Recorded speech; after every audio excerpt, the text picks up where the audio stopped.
Hey guys, what's up? It is week 399, one episode away from 400. I know 520 will be 10 years. 10 years of the weekly show. Been doing this show longer than that, though. Well, the YouTube, as my knees pop when I move. But it'll be 10 years of the weekly show if I hit 520. I'm going to hit 400, so we're getting close to that, 8-year mark? Something like that. Let's hop right into the reviews, and the first up is from Arrow Video. This is Inglourious Basterds. This is the 2009 Quentin Tarantino movie, and I know a lot of people are really unhappy with the first 4K. A lot of really poor reviews saying it looked worse than the Blu-ray and everything like that. Now, I actually saw Inglourious Basterds in theaters. I am a big fan of Quentin Tarantino's films. I know he's very divisive on the audience. Not everyone loves his movies. Some people do not like that he constantly has little bits from other movies and everything like that. I tend to enjoy it, although some of them are very obscure for a lot of audiences, so I'm sure a lot of people don't even notice them. But Inglourious Basterds is his World War II epic. Man, he's wanted to make this movie for years. I remember him talking about it. I don't remember even after Pulp Fiction or something along those lines. This is an amazing movie, and it doesn't feel like it's aged a day. So the plot is there is, of course, Nazis destroying Europe, killing Jews, all that kind of stuff going on. And there is a group of bastards led by Brad Pitt, Aldo Rain, and he is basically part Apache kind of soldier that wants to kill the Nazis as bad as possible. So he has an all team of Jewish soldiers, I think 8 Jewish soldiers, and they are basically there to scare tactics on the Nazis, cause this giant kind of mythology and scare the Nazis, basically do what they do to the Jews and stuff like that and terrify them. At the same time, we also have a woman who's escaped, our kind of villain of the film, an SS officer, and Christoph Waltz, who is really good at his job, let's just say that, and she's escaped him in the opening of the film here, and she's now running a movie theater, and she also wants to get revenge on the Nazis. And at the same time, we also have a bunch of other players involved in the film, including the British side.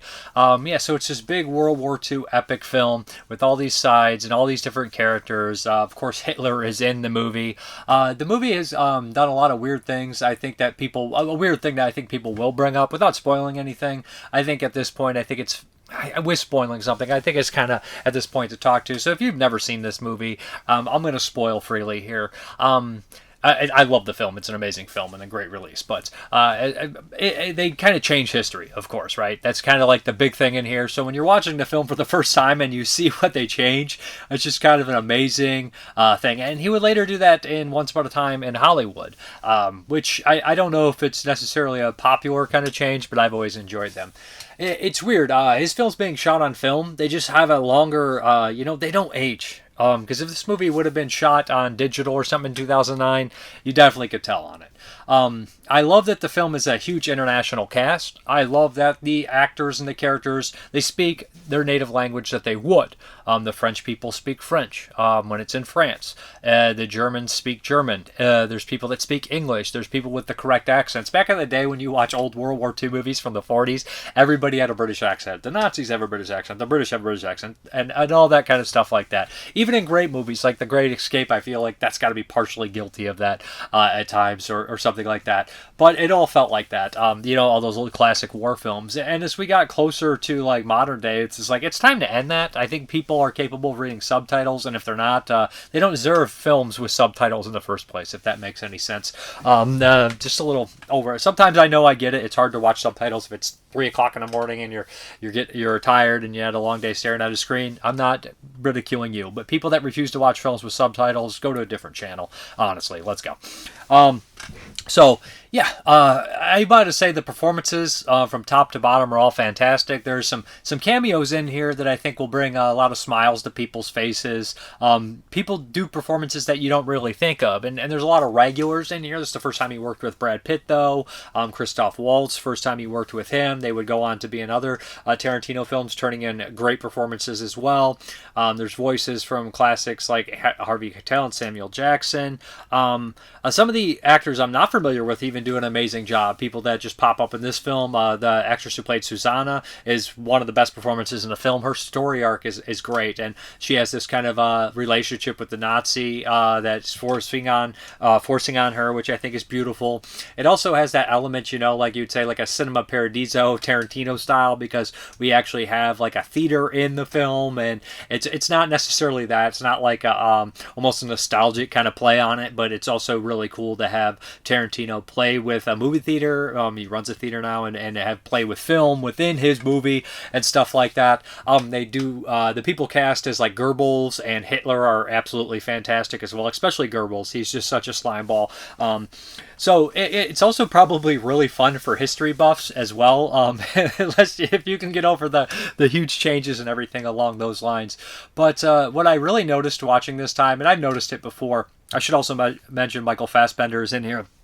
Good performance as well. Love him in this movie. And the actor who plays Hugo Stiglitz, obvious shout out there to us horror fans. He's a great actor. Love his character. Eli Roth's also really fantastic as the Bear Jew. But the one thing I noticed is it's divided in chapters, and a lot of times there'll be these scenes where the opening, it seems like 20 minutes and it goes by in 5 minutes because you're so captivated. The way it's set up, it's very, very clever how it's done. It feels like an old classic spaghetti western, how it's shot, and the music, actually some of it is some Ennio Morricone music, so there's that beautiful moment in there. And we have this giant bar scene, which is 40 minutes in the bar. And you're like, what? Like, move over, eat your heart out Deer Hunter wedding scene, when you have these scenes that are literally like 40 minutes and you don't... In Deer Hunter, when I was a kid, when I saw that movie, it's been a long time, a great movie, but I remember the wedding scene feeling like 40 minutes. This stuff, I actually don't. And the bar scene, I don't feel like it feels like 40 minutes, which... I think that's just a great craft how he's, to build the suspense. He's fantastic at that. The dialogue's fantastic. And of course the violence is there. His violence is always really big, really over the top. The only negative thing about this movie, but I love that. I love watching these characters built up and then they die. I always want the characters that I really like to continue to carry on in the film. So there's one scene when a huge chunk of the characters do die, and I was kind of left rattled, which is an utmost compliment. I mean, I do like to see, my characters that I love die. I mean, there's impact in that. Overall, love this film. K&B effects are fantastic as well. As Greg Nicotero has a little cameo in here. The effects are amazing, gory, splattery, and this would start kind of like a run of Tarantino movies that I think all have a little bit of similarity, right? Inglourious Basterds, Django Unchained, Hateful Eight. Those three right there have this like kind of violent, some mean streaks in there and everything like that. Although this shares more DNA with Once Upon a Time in Hollywood because he rewrites history in both of those, and there's a special feature on there that talks about that. Overall, a fantastic movie. One of Tarantino's best, but I'm not gonna lie, I'd be hard pressed if someone's like, what are the best Tarantino movies and what are your favorites? They're close and different. I don't know which ones are my favorite, which ones are the best. I probably just have a fondness for Reservoir Dogs because that time I saw it and it's one that's been with me the longest.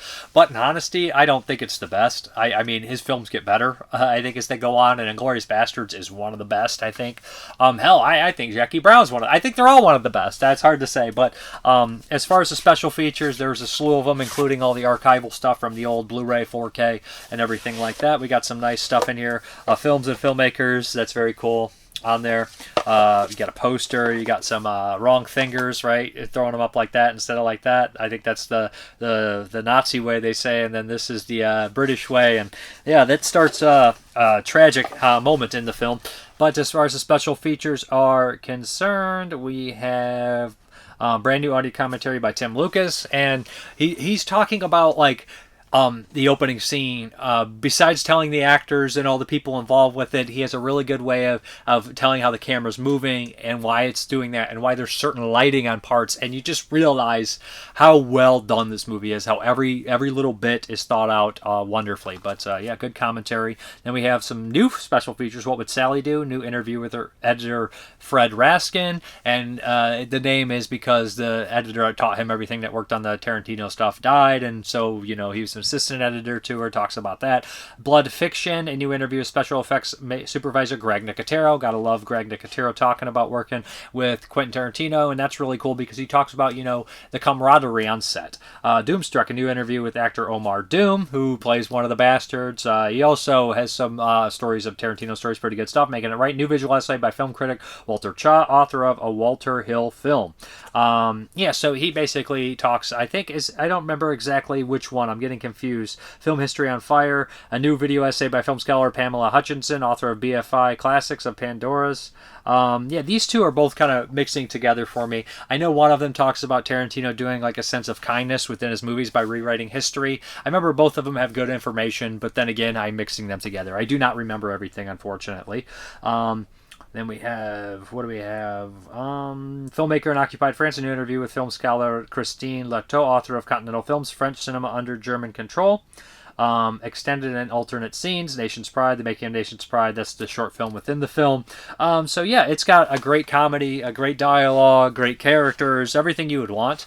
I love this movie. I think it's great.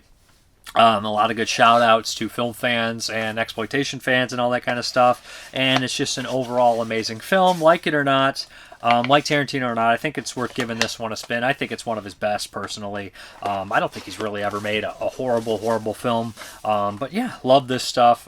Great characters. I love Man on a Mission movies, too. Like, the original Inglourious Basterds is fun by Enya G. Castellari, but I love, The Dirty Dozen, Kelly's Heroes, The Great Escape.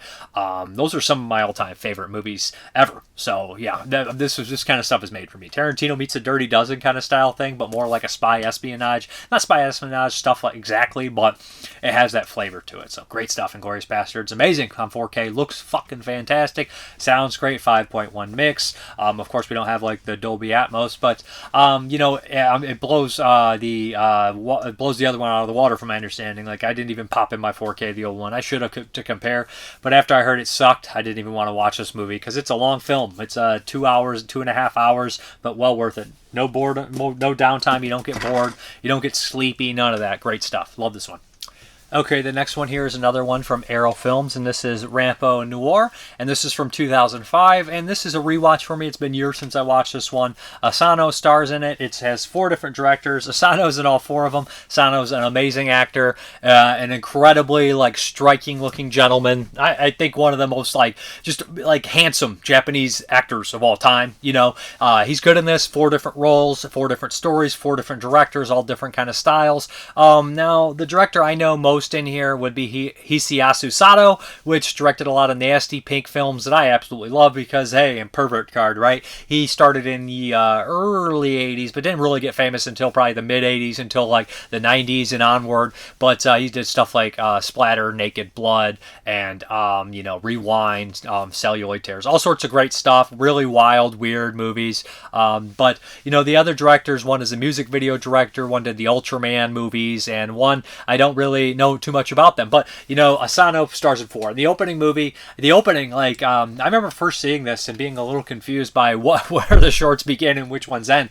The beginning one is very short, very artsy, very artistic, and it makes sense. This is the music video director. It's very visual, and there's not really any sound for the beginning, and you're like, what's going on? And it just kind of has the pulsating eventually lead in, and this is kind of a story. They're all based on stories by Rampo, of course, who is a famous Japanese writer. A lot of people would just refer to him in lamest the layman's terms, as the Asian or Japanese Edgar Allan Poe, which is not necessarily that. I mean, when you see Horrors of Malformed Men and those crazy movies like that, there's quite their own flavor to them for sure. I know a lot of his stories pushed envelopes and boundaries in his films, especially Horrors of Malformed Men in '69 was something that was just really banned in some places. This Hisayasu Sato's one fits more in that line with the Horrors of Malformed Men, for sure. But for story is basically about a man who's kind of struggling with his identity after he commits somewhat of a murder and sees his reflection as the wife. Asano's naked, and there's some nudity as well. Very artistic, very bizarre, talking about reflections. In fact, the whole film has a lot of kind of mirrors and reflections and these kind of things, and reality mixing. It's definitely a mirror reality kind of through line throughout the entire thing. The first story is interesting enough, but it doesn't really have that much going besides in terms of plot and story, but it's interesting. The second story is a long one, and Asano kind of plays, I think, like this somewhat famous detective, and there's these murders that have been happening, these strange deaths, and it turns to come to find out that there's something along with these mirrors that are made with this special stuff, and people obviously losing their insanity, and the whole reveal at the end of who the killer is and why they are a killer is definitely some weird philosophical kind of batshit crazy stuff only a crazy person would eventually fall for. But yeah, it's a very narcissistic kind of character. Good, interesting story. Kind of almost like more of a detective kind of style story.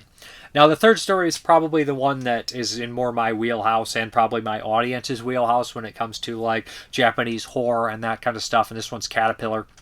This is the Hisayasu Satô story, and this one, it fits in the line with Horrors of Malformed Men, where we have this woman who's taking care of her husband that and he has he's a quadruple amputee, if you will. He has scars all over his face. He's also a mute. He cannot really communicate, similar to the character in Freaks that kind of crawls with his chin and stuff like that.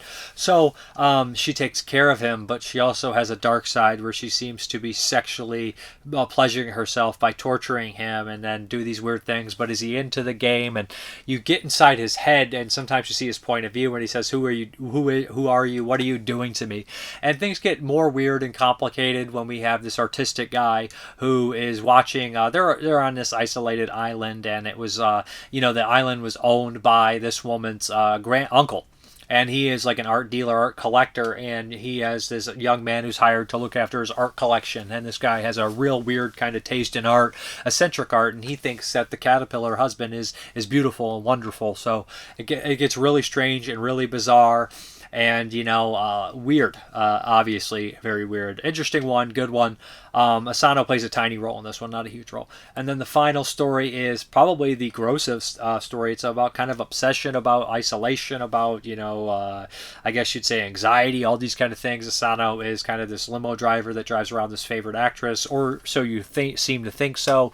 And he's also has this rash that's developing, and he thinks he's getting it from touching people, but in reality it's psychological, and the doctor tells him that.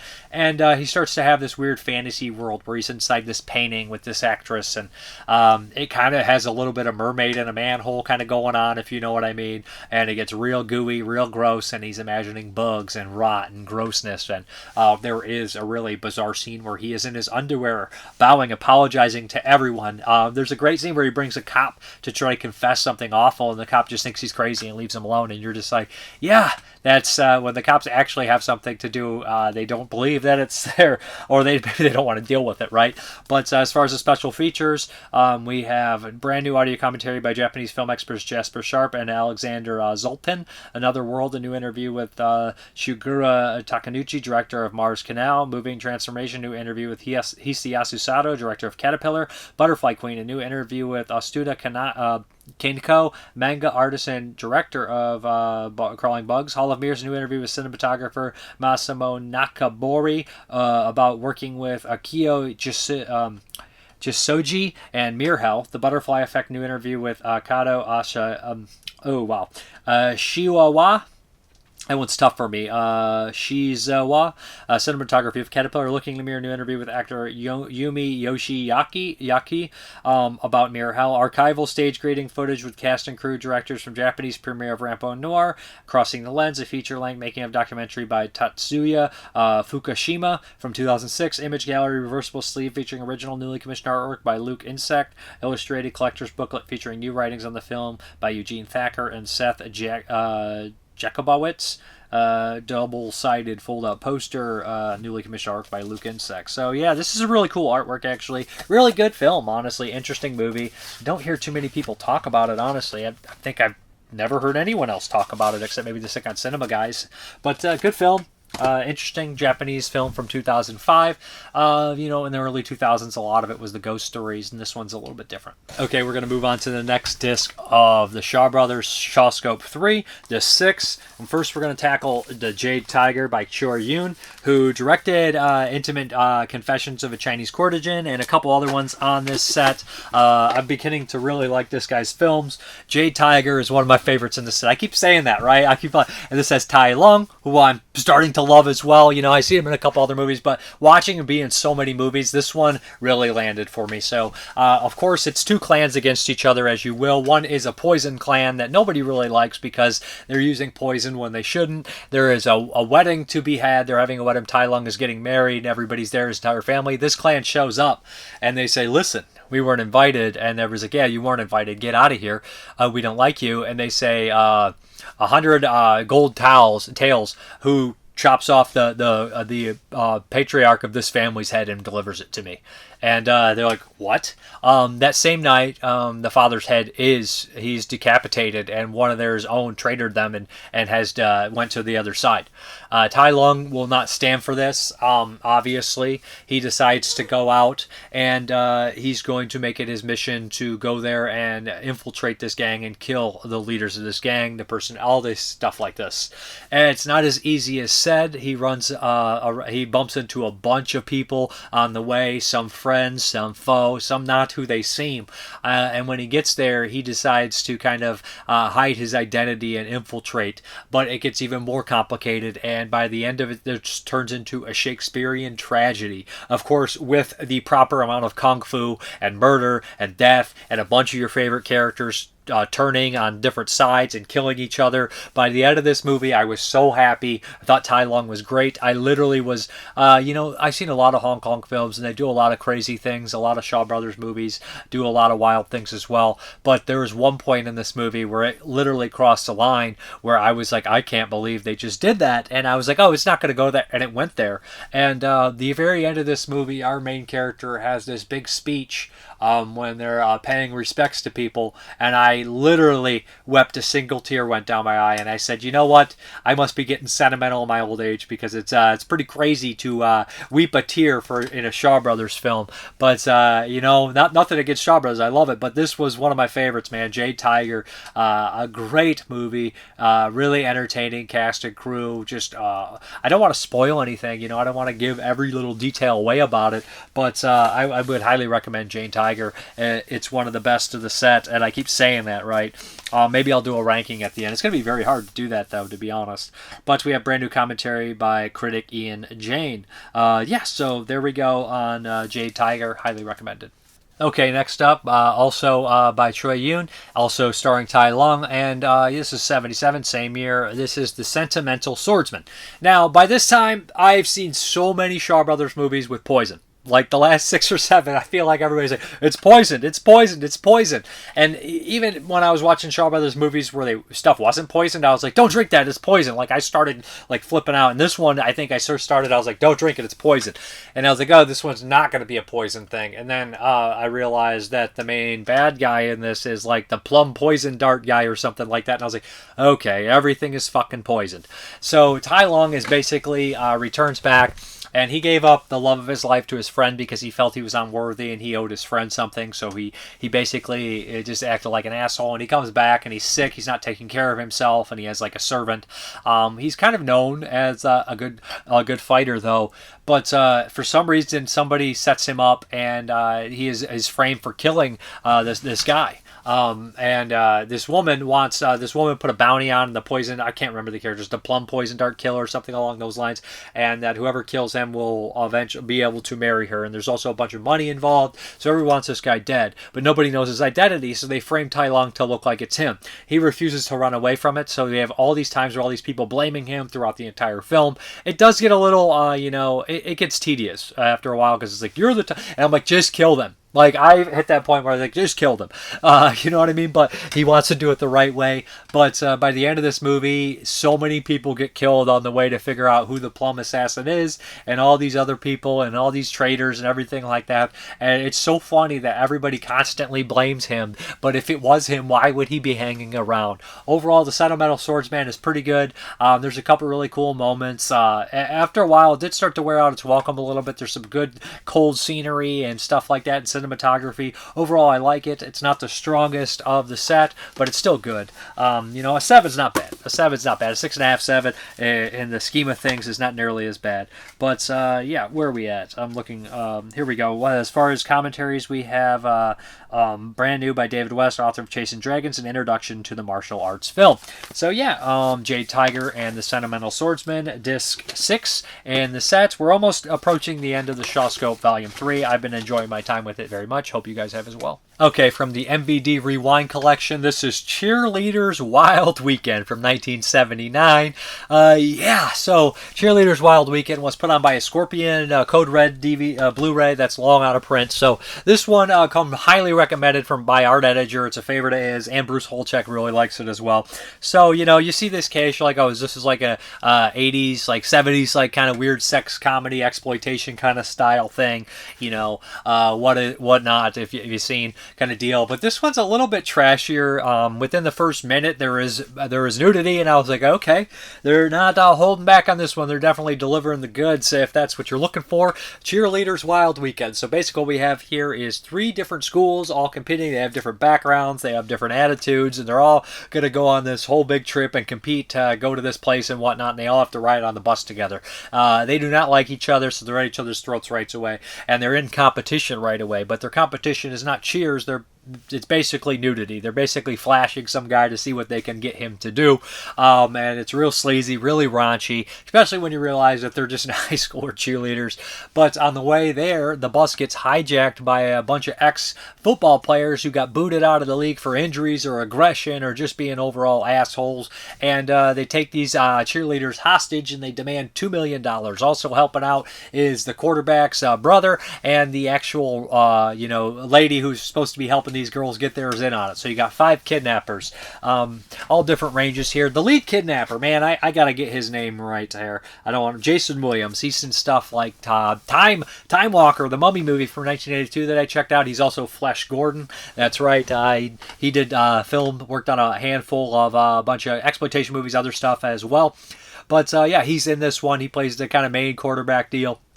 And what happens is that it gets real sleazy and real rapey for sure at certain points. But they start making these girls have competitions, like strip competitions and everything. And I gotta admit that the one main other kidnapper, the black guy, he's not in too many movies. I can't think of his actor name, but he's really good in this. He's got a great 70s look for these kind of movies.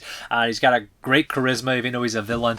But there's also a dumb guy that has a lot of like dumb classic lines that just aren't really that good. But it is what it is. It's really sleazy. There's a chainsaw involved. It never hits that gory level. It's definitely an sexploitation kind of style movie. Not gratuitous in its sex, gratuitous in its nudity and sleaze. Overall, I should say this right, it is a fun movie. It is kind of that fun 70s exploitation, It's trashy, it's raunchy, but it's made for fun, and it's not really something that's going to fly nowadays, obviously, and it's obviously not something that you should base your fucking life on.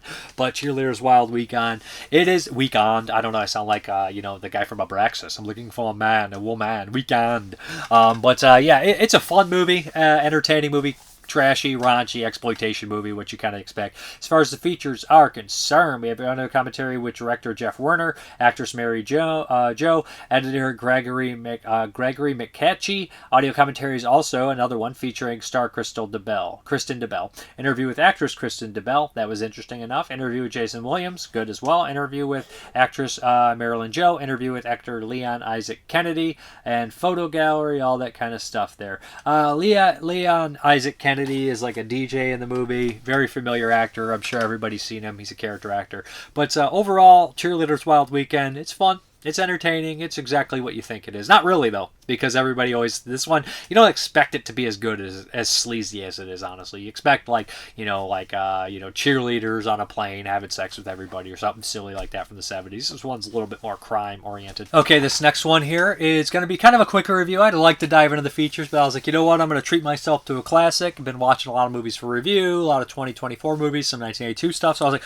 I'm going to watch Two Lane Blacktop. First time watch, Criterion here, Monty Hellman, of course, who did The Shooting and Ride the Whirlwind, and Silent Night, Deadly Night 3. This has James Taylor, the singer, Dennis Wilson in here, but it also, more importantly, has legendary character actor Warren Oates, one of the best to ever do it. From fans from horror would know him from Race with the Devil, but he's in all the Peckinpah movies like The Wild Bunch and Major Dundee and Bring Me the Head of Alfredo Garcia, as well as in classics like In the Heat of the Night and some other films like The Hired Hand and even Stripes and Blue Thunder and The Border. Like I said, he's one of my favorites, so I'm pretty familiar with his career. This is the biggest movie that he's made that I never watched. So I'm not big into cars, but that doesn't matter. I mean, car movies are not like they were. Old car movies in the 60s, 70s, and 80s, they're not like they are now, where the Fast and the Furious shit. That's not my thing at all. These old car movies are really cool. They're a huge slice of Americana. This is a road movie. This is a hangout movie. This is a Monty Hellman movie. This is a Warren Oates movie, man. So this is good stuff. James Taylor is not an actor. He's a singer, of course. He's not great in this, but he has a natural quality at certain scenes that do work.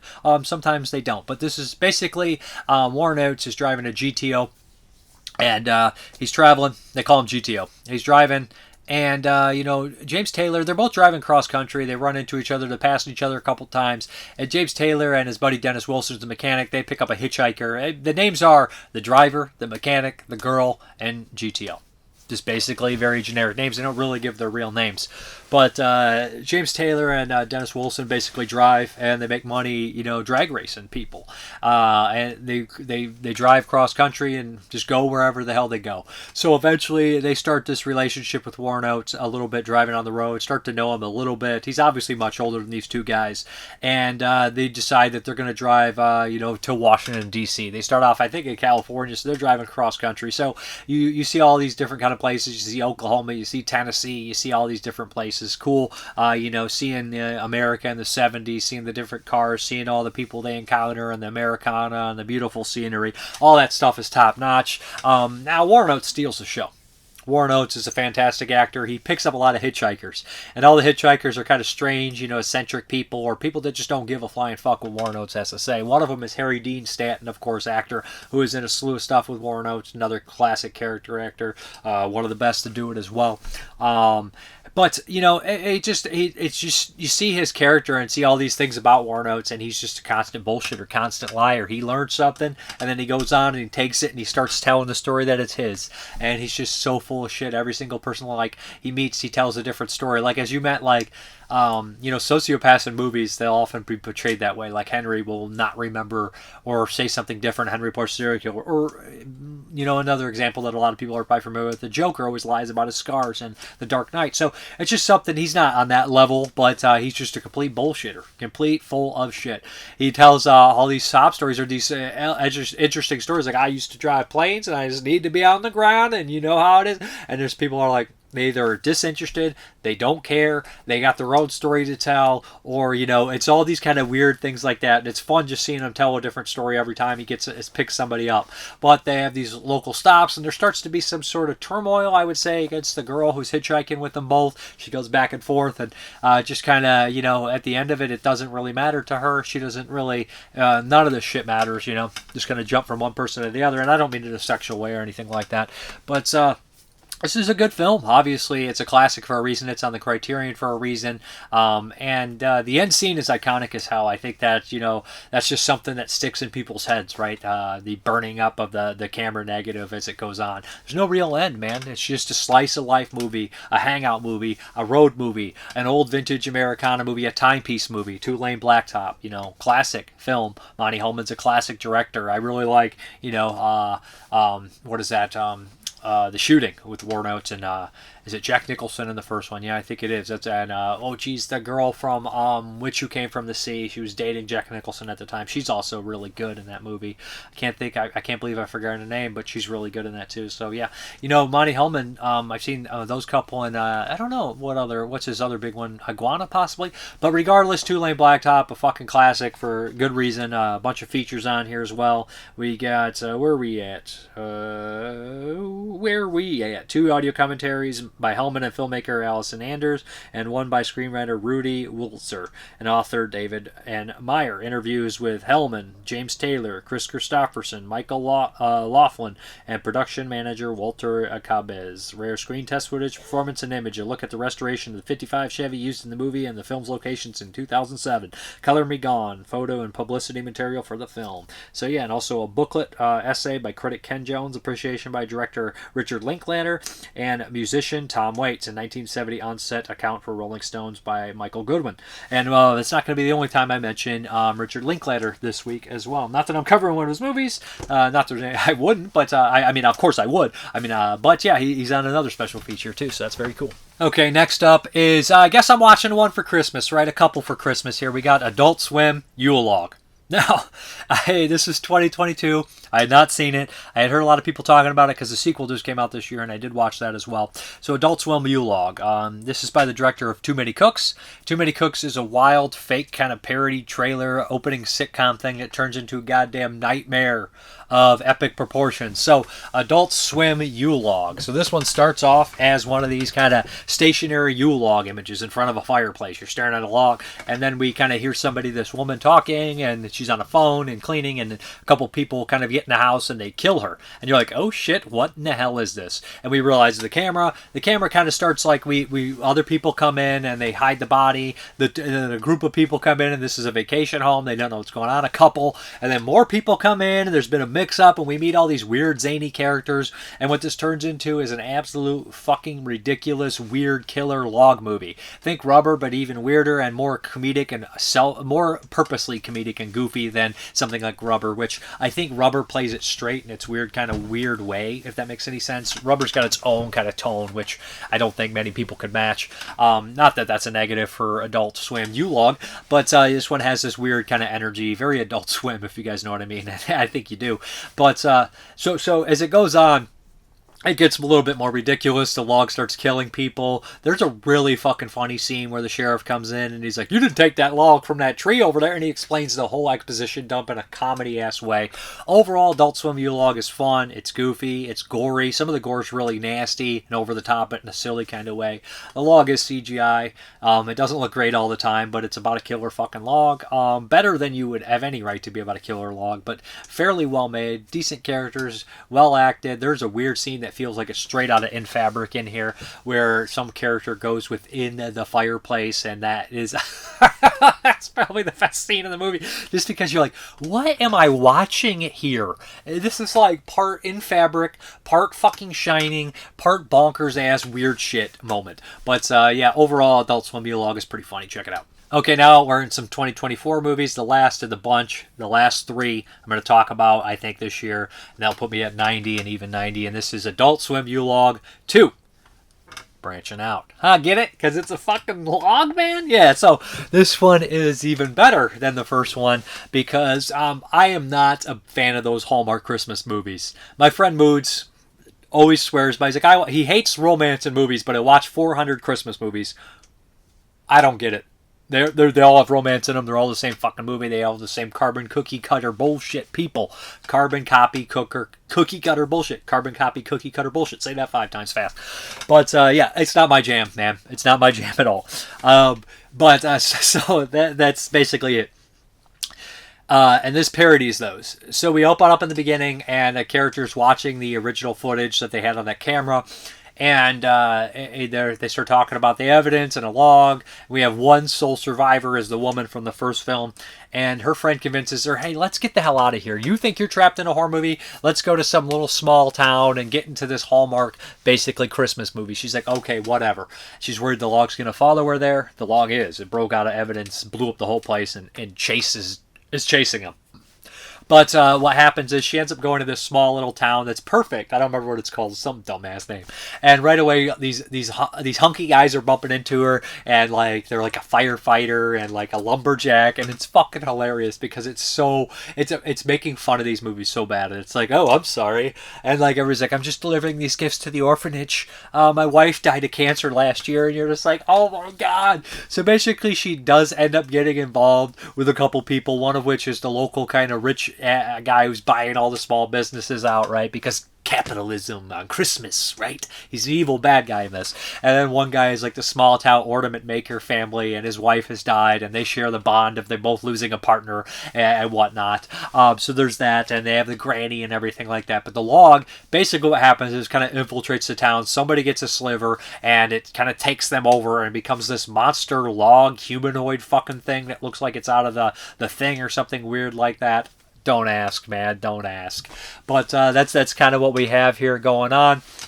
And as it progresses, it gets more weird and wild, and we have all these influencers coming in from out of town, and the logs start killing everybody, smashing faces. It's really funny. It's funny in the parody stuff, and she's self-aware and trying to get out of there. And she has like a gay character who ends up just sleeping with as many of these hunks as he can, which is funny. Overall, this is a really funny, goofy, stupid movie that's better than the first because it's making, for me at least, because it's making a parody of something that I find humor in generally. So it's very funny and very honest too. But that is Adult Swim, Yule Log 2, Branchin' Out. Check it out. Okay, the next one from 2024 is going to be Red Rooms. This is technically 2023, but wide release 2024. I think this is a French-Canadian film. Quebec. And I'd heard good things about this movie, I know. Almost everybody said it was pretty solid, and I would agree. Red Rooms is good stuff. But this is a weird film. I guess the horror would be more psychological and looking inside somebody and why they would do these things. So what we have here is there has been, I don't know how to talk about this movie without spoiling too much, but I'll try to talk a little bit about it without spoiling before I get into spoiler territory here. It's really well acted. It's really well made. A huge chunk of this movie takes place in one general location. They use their camera work fantastically. There's a lot of one takes in here with a lot of good dialogue and a lot of good lines. The lead performance is very interesting, and when it's put next to the other character and their motives, you kind of realize that something is just off and weird, and you kind of understand a little bit about one character, and maybe you just don't necessarily understand everything about that character, but you understand a certain aspect of that, and it's really weird, it's really sad and bizarre, and just a really dark look at the human psyche. But saying that, I think this is a really well-made film, really well acted, and in the scheme of things, you're like, there's not actually like tons of action or anything like that. It's not an action movie, it's not a movie with a lot of grotesque stuff like shown, but the subject matter is so fucked up and so nasty that it's enough. You don't really want to see it. You don't want to see it. But saying that, I thought this is a really good film. I thought it was really well done, and I would recommend it. If you're into films about court cases and some of the darker stuff that could happen in the world, then check this one out. It does share some similarities for the movie Sin Eater, which came out this year as well by the guys who did Inside. But so spoiler alert. So what we have here is this part-time model, part-time like online gambler, and hacker. She's really good at this stuff, and what she does is seems to be really infatuated with this really high-profile case of what happened is this guy was caught, and he was basically said to have been the killer in these snuff films. There's 3 girls that were found dead, but 2 of the tapes have surfaced, and they think it's him in there. You could see his eyes and all these kind of things like that. But the 3rd tape never surfaced, and she goes to the case every day. She's very interested in it. Well, she meets a young girl who believes that this man is innocent, and they form this weird kind of relationship and everything like that. And as it goes on, you kind of understand why the young girl is doing it, but you really kind of don't really know much about our lead character here, and then more and more stuff is kind of shown about her. Layers are kind of revealed, and it's just such a bizarre kind of idea. You kind of get a look at the people that would become obsessed with a case, obsessed with a killer, obsessed with being a victim, all this kind of shit like that. But at the end of the day, what she does, you don't really understand what she's bidding on or what she's looking for until the very end, and it's kind of done in a way to actually help. It's weird, it's bizarre, but Red Rooms, I thought it was really well done, really interesting look, and I think I think that there's some truth in it, and I think it's sometimes like explain this on paper exactly, and it's not exactly easy to explain these kind of complex emotions of someone who is mentally ill. But yeah, you can see them, and this makes a lot of sense. Audio commentary by director Pascal Plante, audio commentary by film historian Alex West, live show at the Rivière de Loup in Quebec, and Red Rooms. French I hate.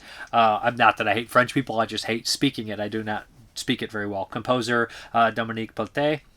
Is it Plante or Plenty? Somebody help me out. Behind the scenes featurette booklet with essay by Jourdain Cheerleaders.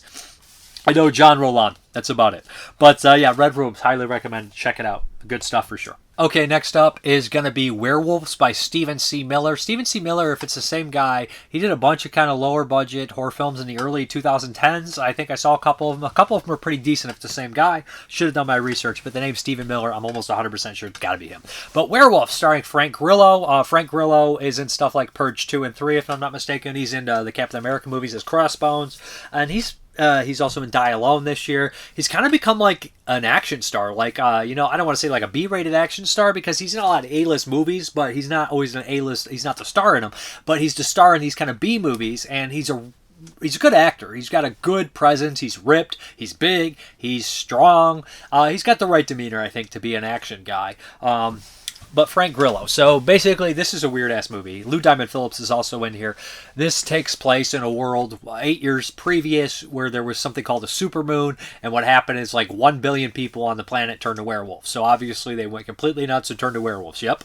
And we're having another supermoon. The scientist, Frank Grillo, of which is, and he also is ex-military, they've tried to develop some sort of moon screen thing that will put on the skin, so it will kind of basically counter any of the werewolf stuff, so nobody will turn into a werewolf eventually. Everybody's kind of boarding up their house a la the Purge style because this night is going to be crazy. There's going to be tons of werewolves. His brother had died in the last werewolf kind of outbreak, and he's kind of fortified his brother's family. His sister-in-law and his niece kind of fortified their house. In that neighborhood, there's also kind of like a crazy kind of like military guy who's just overboard nuts, and there as well. Not that he's overboard in preparation. He's just intense as fuck. But so basically he goes and he's going to perform this kind of this experiment where they have like these 4 test subjects, some of which obviously seem to want to turn into werewolves, and they're going to spray them with the moon screen and hopefully they won't turn. Obviously something goes fucking wrong. Him and one of the other scientists have to fight to survive, but they got to go through the streets to get back to his house to try to see if his family's doing okay. On the way they encounter a bunch of fucking werewolves, a bunch of people, and all sorts of action and fun and stuff ensue. The werewolves look pretty decent. They're practical, so the transformations are decent as well. They're a mix of CGI, mostly CGI I think the transformations are, but they're not horrible. The werewolves are practical. Sometimes they look a little bit goofy, especially when they're wearing outfits like punk rock outfits and shit like that, but overall I thought the werewolves are decent. I think that it is incredibly cheesy. It hits a lot of the points that you expect in an action movie. Self-sacrifice, a lot of like I'm not gonna let you down moments and shit like that, but if you go into this movie without your arms crossed like this, you'll have a good enough time. Is it a fucking masterpiece? No. Is it a fun werewolf movie that if it was made in the 90s, would it be on HBO like Full Eclipse or something by Anthony Hickox? Yeah. And would you enjoy it? Yeah.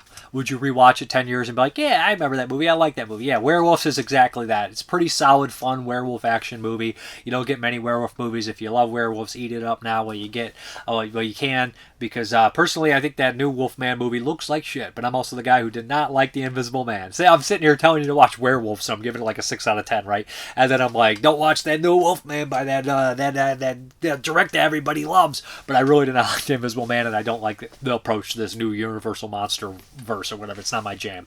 Not at all. But Werewolves, check it out. Sounds like it's fun. You can a rental. It's a kind of an expensive rental at this point, but I'm sure it will go down and you can get it in other streaming services. But yeah, check it out. Okay, the next one is the last 2024 movie. I lied. I did 4 2024 movies to hit 90 this week.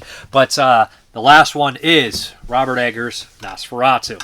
Of course, Nosferatu, the original, was made in 1922, and it was based off the Bram Stoker book. Don't let them fool you.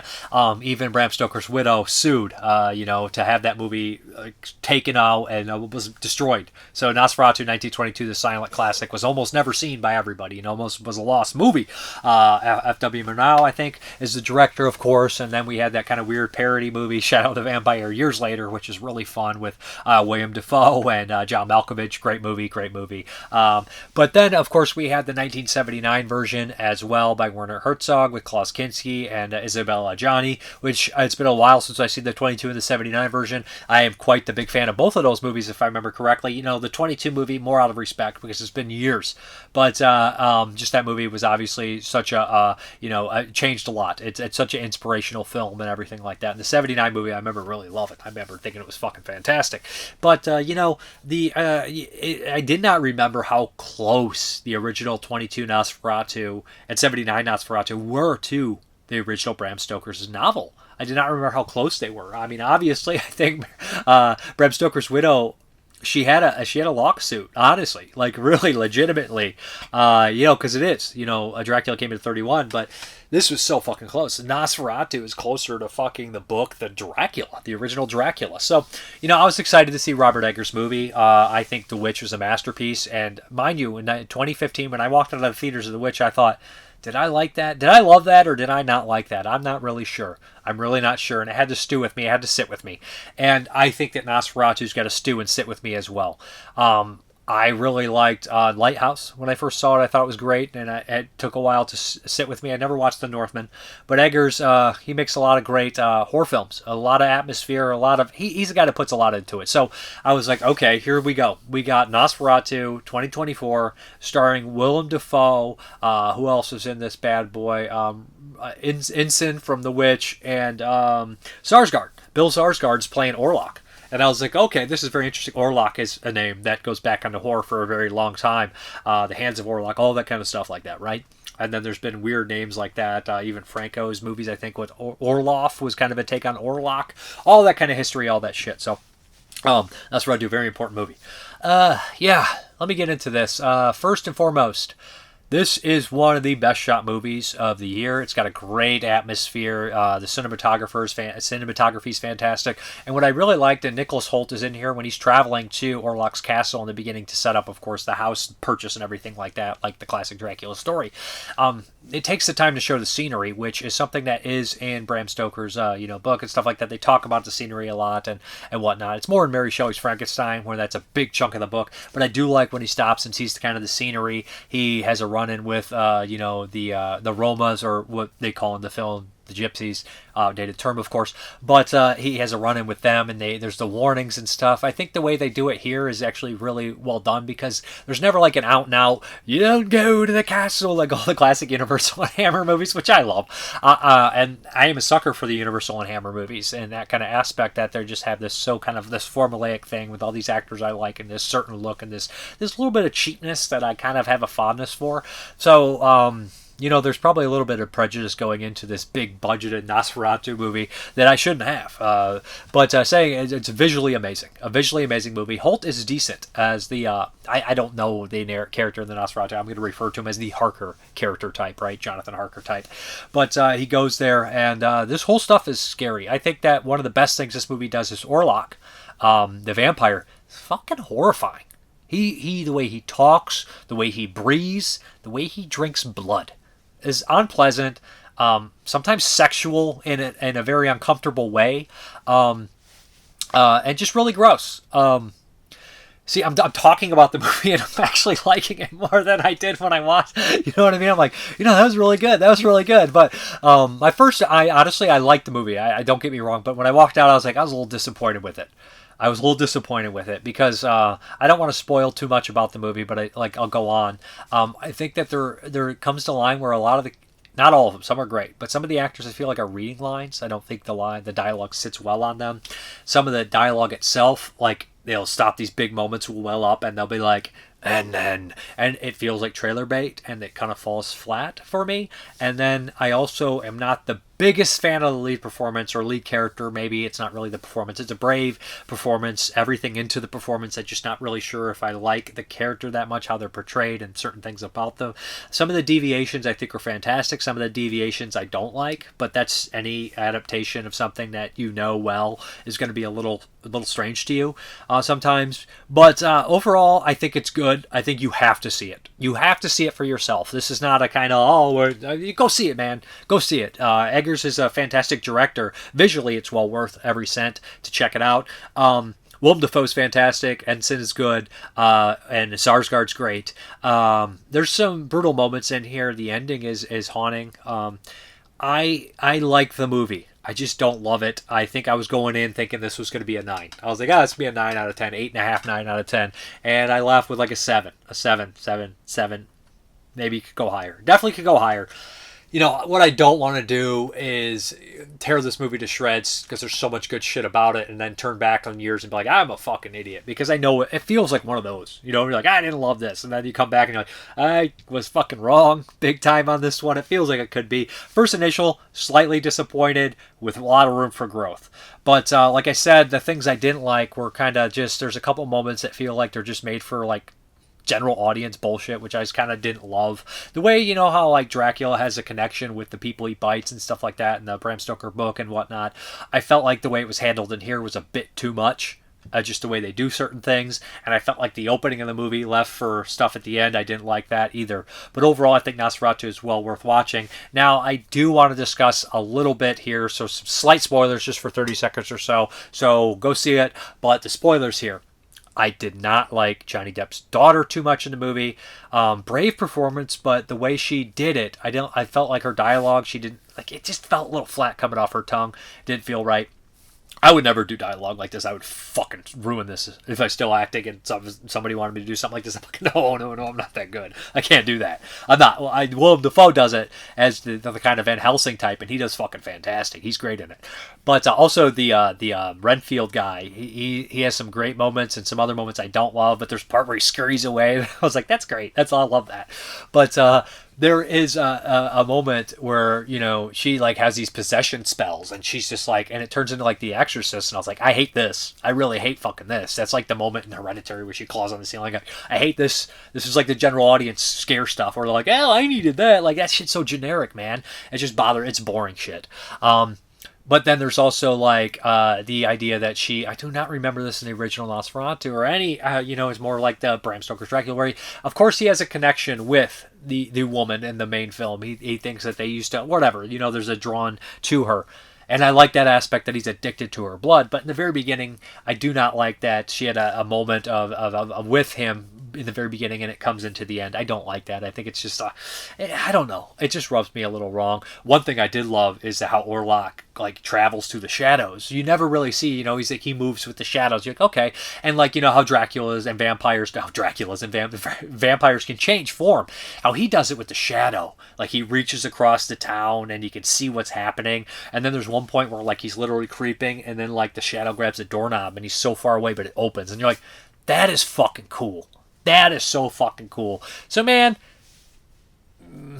I think I'm being a little harsh on this. I think this is better than I also, everybody in the audience was so fucking restless when I watched this. They're like, there's a crowded fucking people coughing left and right. Man, if you're that sick, don't go to the movie theater, man. If you're coughing up a lung in the front row, people coming in late, people getting up every 3.5 seconds. It was a free-for-all in there. But, it left the audience restless for sure. But Nosferatu, I'm glad I saw it. Maybe I'll squeeze it in again. Maybe I'll go fucking see it again. Why not? But I like it. I don't love it. All right, next one is a 1982 movie. This is The Girl with the Gun. I think that's what it's called. And I think it's a Taiwan movie. I know it is a Taiwan movie. But this is a remake of Miss 45. Yes, Taiwan made a remake of Miss 45 1 year later. Now, this one has a weird history. I watched the original VCD version, and then there was also alternate versions, I think, from that timeline, but with an English dub and whatnot. And then there was a recut version, maybe released in 85, called the Fury in Red, because she's wearing a red dress. So, like, And then this was cut up later into a movie in '88, directed by Godfrey Ho, who is infamous for taking movies and cutting them up and making his own crappy, crazy, weird versions of his movies. But so Girl with a Gun has had a long history. I was like, I want to watch the original version from 1982 as close as I can. And I think that the major difference between this, possibly the English dub, is that this has like bad subtitles for one, but it has like this song throughout it that I didn't notice in the other versions, where it's like kind of like your happiness. It constantly sings throughout the entire movie of heartbrokenness, and they make some major changes from Miss 45. So I'm gonna spoil this because I doubt anybody's gonna be able to track it down unless you really have. You can track it down, but hey, it's gonna be hard. But so the spoilers are in the very beginning. You know how Zoe Bell in the original, or Zoe Lund, Zoe Bell is the stunt woman, but Zoe Lund, sorry, Zoe Tamarellis, but Zoe Lund, she's mute in the beginning, and they don't really give a reason. But in this one, her parents died, I think, in a car accident, and she hasn't talked since. She works as a seamstress, just like in the original. Obviously, it's different from New York to this city, not going to be the same kind of deal. But she works with all the people, very similar in that fashion, and she is kind of raped in 2 days. She gets the second rapist and kills him. She lives with the nosy neighbors and all that kind of stuff, and I think it's a cat that's interested, that's constantly bothering her, if I'm not mistaken. But she goes out and she starts to kill all these people. Instead of like chasing her down an alley, she's chased through like a junkyard and all this kind of stuff. It's never as mean-spirited or as gnarly as the original Miss 45, but it hits a lot of the same beats, not necessarily in the same order of the original either.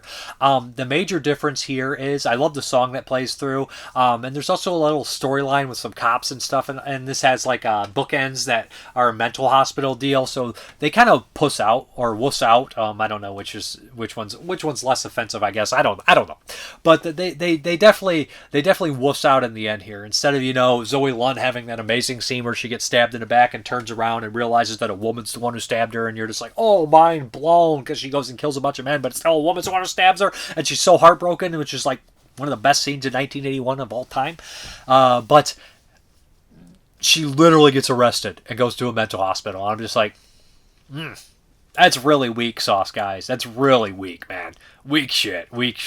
But overall, I like it. I think it's vastly interesting to see an unauthorized remake. Because when we were talking like 1981, I was watching all these remakes. I was like, oh, we got Let Sleeping Corpses Lie remake here from South Korea. We have a Rocky Horror Picture Show remake from Egypt.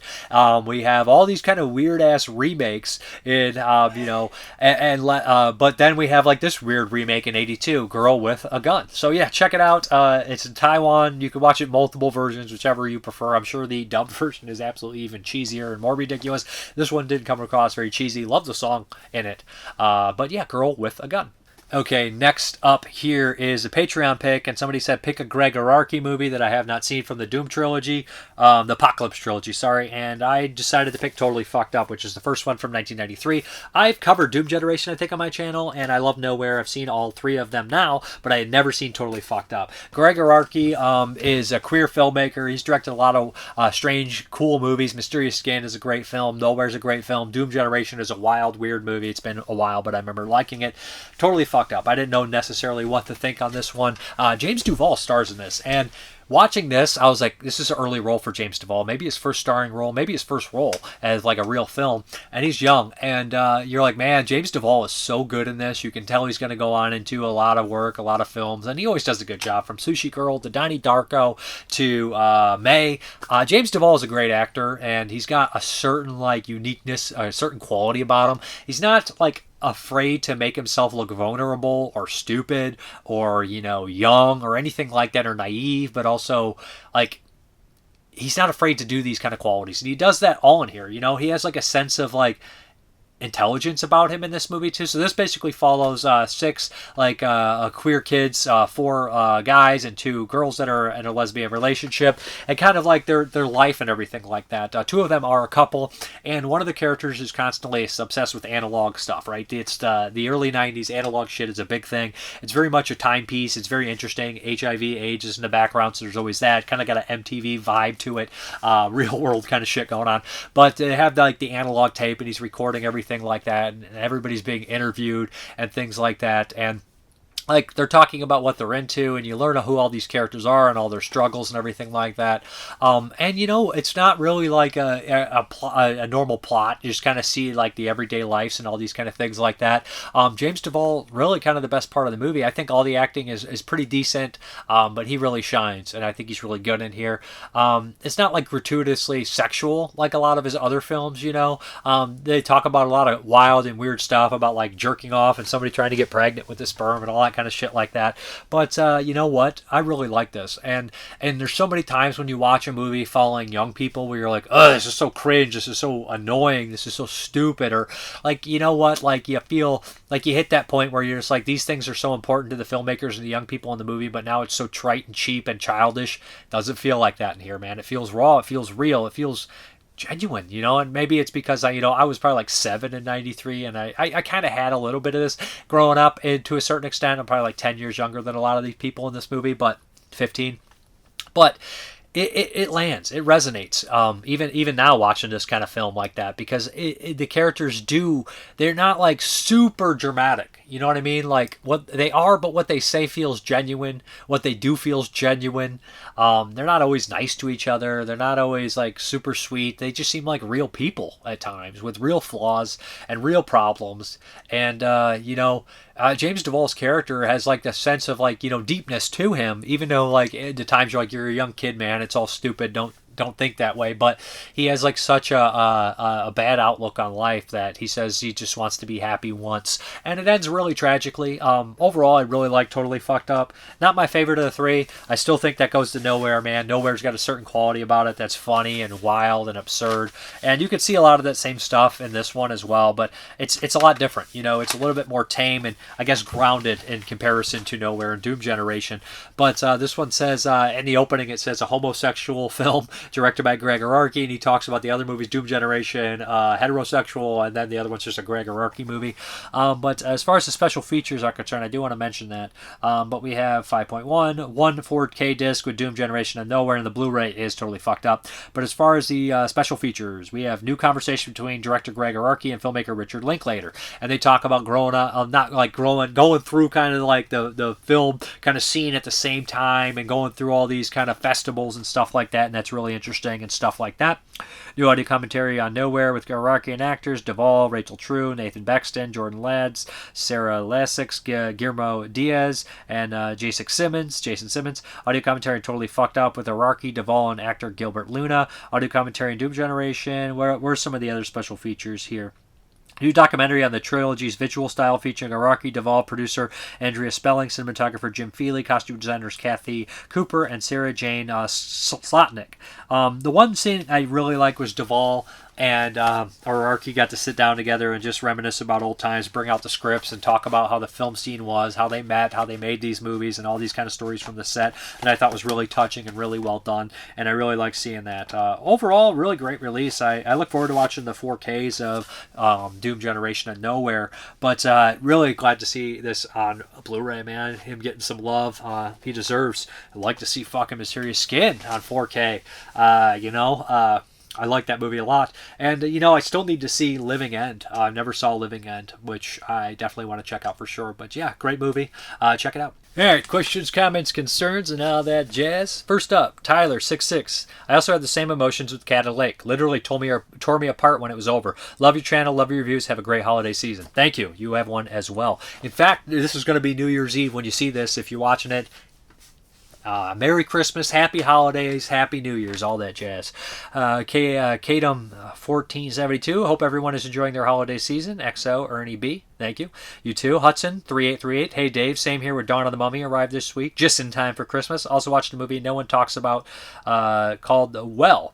2023 is an old school Italian shocker that has a modern feel with Laura Lavera as the lead. Brutal at times. Halfway through I thought, here's one for Dave. The ending was a bit of a letdown, but other than that, did enjoy. May all your Christmas be blue and 4K. Thank you. Nick Moore from Belgium. I should have guessed that you had already seen Die Alone as you're the USA's leading zombie expert, sir. No, I am not.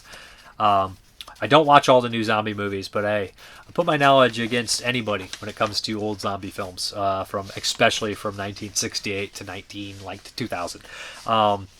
I've always been curious about 1983 as the year I was born to keep. Just the fact that Michael Mann did a horror movie. If this film is half as good as any of Mr. McMahon's biopics, it'll be fantastic. And who doesn't want to see Gandalf in a horror flick? I hope I can score the regular edition come January. Questions. I seem to remember you saying Dawn of the Mummy, while entertaining, isn't the best mummy movie, so which one is? You know, the Hammer one's pretty cool. It's been a while since I watched the classic Mummy movie, but there's not that much mummy action in the original Universal Mummy movie. I like Hammer's The Mummy. I like The Mummy's Revenge, Paul Naschy one. That one's pretty good. I think that the scene in Waxwork, The Mummy's a lot of fun. Let's go to The Mummy from Hammer, just for now, because it's an all-out mummy movie. Give that one a shot. If you're looking for a good mummy movie, give the 1959 Mummy Hammer one a shot. Is The Hitcher the best horror on the highway movie ever? It's a good one, man. It might be. It might be. All my best wishes for 2025. Long may you continue to make these videos till 2125 at least. No way. Bill Clay, Silver, gives me a wink. Did I say something wrong? Did I say sliver instead of silver? I don't know. Ken Coakley, I watched Chaos for Christmas, and I don't know if I should put it in my top 10 or bottom 10. The main character, Lola, was so annoying that only she could be trans and still not make me be sympathetic towards them. The Lola character was so obnoxious with that my shit don't stink attitude and smirk she kept to the whole movie. I thought the actor who played Lola was a screenwriter. With my Asperger's, I kept wondering, why does the sister who stayed have an American accent while Lola who returned had the same Australian accent? I also thought it was funny when the toy maker chased down Lola's sister's roommate. She was molasses, slow, made what could have been a suspenseful 3-minute chase into a 3-second comedy. In every good movie, the main character has flaws. Lola believes she had none. We all have flaws. Mine are more obvious. The storyline, which was usually in kids' movies, in which a few people go missing in a small town, so a bunch of 10-year-olds investigate, and in the end, the culprit ends up being a Newer Duell and his big dumb partner. Come to think of it, Lola's one of the one-person Goonies. On Christmas Day, I watched the entire 2020 version of The Stand. This was awful compared to the 1994 original. They already lost me by beginning the first episode during after the virus wiped everyone out. One of the strong points about the original was it was shown in continuity, and the whole world fell apart in the first episode. Another problem was the casting. I knew James Marsden wasn't going to be good Stu Redman, and I was right. The Sarsgaard brother without talent was picked. Actually, it wasn't his fault. Jamie Sheridan was perfect in the original. He was also very handsome, making him enticing to the Nadine Cross character.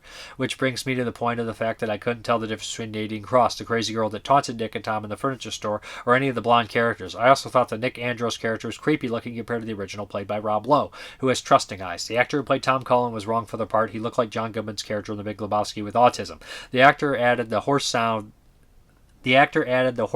them praying hands things because Cullen didn't do it in the original or in the book. The actor who played Larry Underwood was good looking, but his acting was okay at best. The actress who played Franny was average looking at best. I was never a Molly Ringwald fan, but she was far more noticeable while I was wondering why the Harold character is so infatuated with this bland girl. This also joins Lord of the Rings, Return of the Kings as the most drawn out ending. Now as for looking for Mr. Goodbar, I haven't seen it in years, but I remember Tom Berenger playing an unhinged character and Richard Gere being in the film and talking to Diane Keaton with a copy of The Godfather by Mario Puzo being on the table. I got the reference to the book on the table next to Diane Keaton, who starred in the film version. Bumpus Hounds, Ruins Dinner. What is that? Bump? It's got to be something in there. Ruined Dinner. What is that? Ruined Dinner. I don't know. Bumpus Hounds, Ruined Dinner. Movies don't get much better than Naked. All-time classic. Man, I think you might be right. That movie was fantastic. One that gets you thinking. Would watch again. Would buy. I'll probably buy that one. But it's just one of those ones, like, if you've got a chance to walk in the Criterion Closet, you just, like, anybody, you'd be like, well, Naked, this is a good movie. This is good. But, so let's hop into the update. I'm just going to do it right here. It's not too many things, but I did the Kino sale. So I got High Plains Drifter, 1973. Love this movie. Great movie. Of course, Clint Eastwood classic. Then next up, we have Baby Blood. Been a long time, 1990, 4K, as well as High Plains Drifter is also 4K. Been a while, French horror film. Remember really liking it. Here we have a Blu-ray. This is 1970s Gothic Terror. Susan Sarandon on the cover there. Not going to pass up classic horror. These look like the TV kind of stuff. I've grown accustomed to those. Watching a lot of the ones from the early 80s, like the Italian stuff, The Devil's Game. I like that kind of TV horror. And I grew up watching a lot of TV horror, like Night Gallery and Twilight Zone and Ray Bradbury Theater. But these is 4 movies, I think, on here. It's a series of 5 feature-length teleplays shot on videotape in the style of daytime dramas. What are they? We got The Haunting of Rosalind, the Screaming Skull, the Deadly Visitor to the House of the Brain, and the Bones came together. And it looks like we have a nice little cast in these. At least somebody. Oh yeah, we got good cast in here. I don't want to go through all of them, but I'm seeing names like Vincent Gardenia, Perry King, James Keach. So good stuff. And then next up, we have The Minus Man. I don't know much about this, but I grabbed it. Owen Wilson, Brian Cox. And the director, what did the director do? I know he did another one, which made me pick it up. But I can't remember. He did another one. Written and directed by Blade Runner 20... What? I don't know. He didn't direct those, but he did something else that caught my attention. I was like, oh, Minus Man. And I'd heard slightly about it, didn't know much about it. Last, but certainly not least, The White Dawn. Warren Oates, Timothy Bottoms, Lou Gossett from Kino. This is one I'm glad. Philip Kaufman movie, who did the Invasion of the Body Snatchers 78, and The Wanderers, which I still need to watch. I know Ken Coakley is a big fan of that movie. He brings it up quite a bit. So I guess we're going to get out of here. All right, guys. Thank you very much for watching. And as always, have a good one.